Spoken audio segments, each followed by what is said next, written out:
Hello, I'm Denise Miller, your Leadership Lady Live.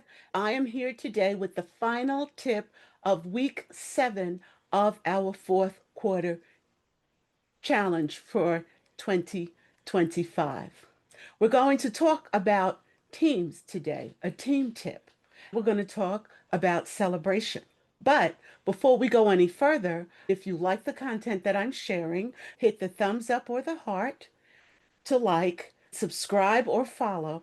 Share the link to this video and to my channel, and that you invite someone to come along with you on this fourth quarter journey. There are still 5 weeks left after this one, so there's plenty of time. We're forming a community, a fourth quarter challenge accountability community, and they would be welcome, and so are you.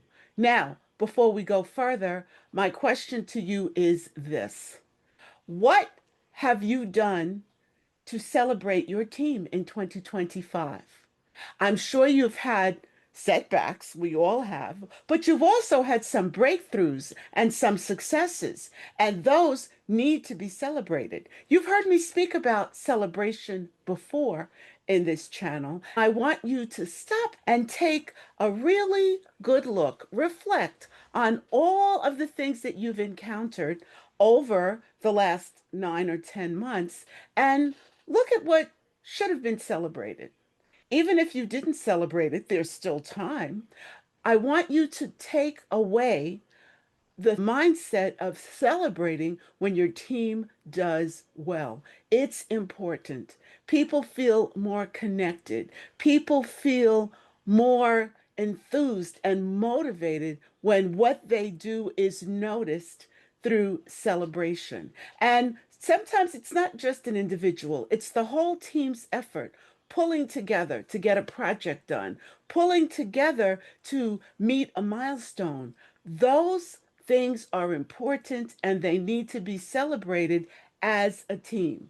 Whether it's that you buy lunch, that you take the team out to lunch, that you have someone special come in to do something special for the team, whatever it is, your team needs to understand that celebration isn't just for when one person does well, but for when the whole team does well, and the whole team should participate.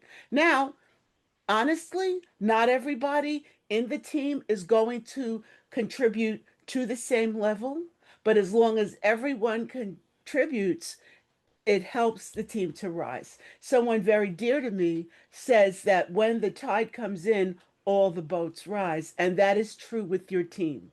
There are some people that do some very minor things, but when you look at it carefully, if those minor things were not done, the major things could have never happened. So I'm not going to keep you a long time today, but I want you to think in terms of celebration. What celebration kinds of activities can you do for your team between now and December 31? And what is it that you should be celebrating? Because it's important to help your team members stay engaged, to help them to connect with each other, to help them connect with you, and to help them connect with your organization. Thank you so much for taking the time to listen today. Remember to like, to subscribe, to share, and to invite. Have a great balance of the day and the weekend.